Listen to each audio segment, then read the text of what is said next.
Hello, family, friends, and followers. Jorge's avatar here. In our last discussion, we talked about what artificial intelligence actually is and why it's much more than just a chatbot.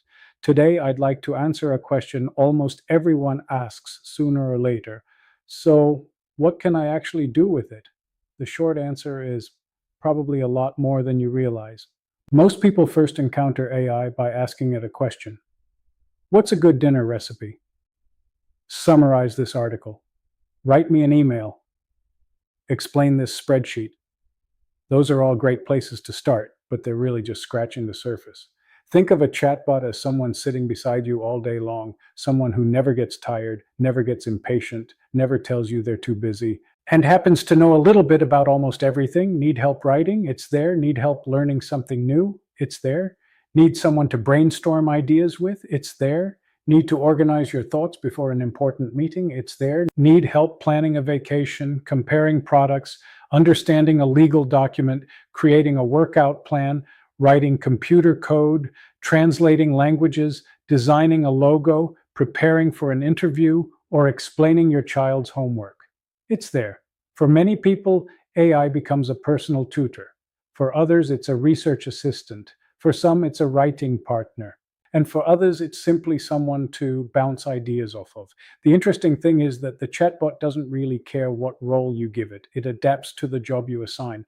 And that's where people begin to use AI in very different ways. I've noticed there are several kinds of AI users. The first group barely uses it at all. Maybe they ask it a question once every few weeks. Perhaps they replace a Google search every now and then. They're curious, but AI hasn't really become part of their daily routine. The second group uses AI as a productivity tool. They write emails, summarize documents, create presentations, generate meeting notes, polish reports, rewrite resumes, translate text, create social media posts. For them, AI saves time. Instead of staring at a blank page, they start with a draft and improve it. That's already a huge productivity boost. The third group starts thinking differently. Instead of asking AI for answers, they ask AI to help them think. They brainstorm business ideas, challenge assumptions, explore alternatives, role-play difficult conversations, analyze risks, develop strategies, generate creative possibilities they may never have considered on their own. At this point, AI becomes less like a search engine and more like a thinking partner. Then there's another group.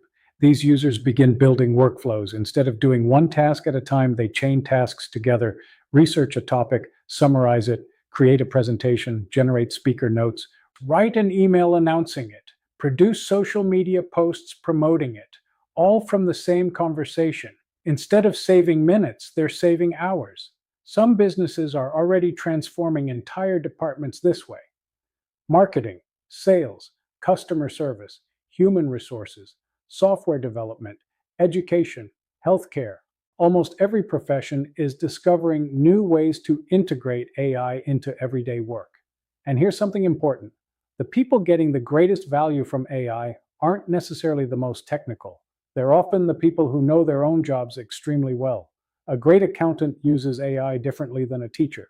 A doctor uses it differently than an architect. A photographer uses it differently than a lawyer. AI doesn't replace expertise, it amplifies expertise. The better you understand your profession, the better AI can help you within it. Think of it like hiring an exceptionally fast assistant. They can help with almost anything, but they still need your direction, your experience, your judgment, your understanding of what success actually looks like.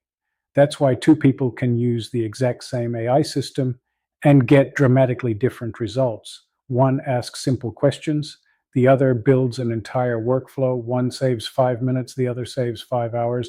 The difference usually isn't the technology, it's how they think about using it. And that's where we're seeing another major shift. People are beginning to stop asking, what can AI answer? Instead, they're asking, what can AI help me accomplish? That's a much bigger question.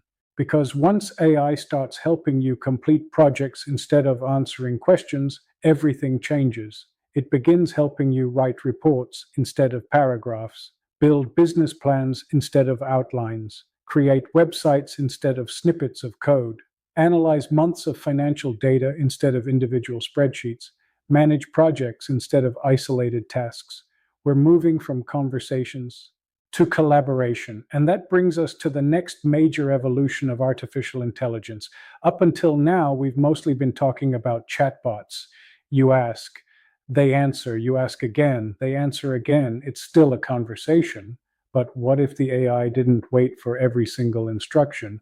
What if it could understand a goal, develop a plan, use software, access tools, complete multiple steps, monitor progress, adjust when something changes, and report back when the job is finished? At that point, you're no longer simply chatting with AI, you're managing a digital worker. That's the beginning of something called Agentic AI, and it's one of the biggest changes happening in technology today. In our next discussion, we'll explore what Agentic AI really is, how it differs from today's chatbots, and why many experts believe it will change the way businesses and eventually all of us work. I hope you'll join me for that conversation. I'll see you next time. Oh, and by the way, if you enjoyed this video and found the explanation helpful, please hit that like button and subscribe. Want to see more videos like this? Let me know in the comments below.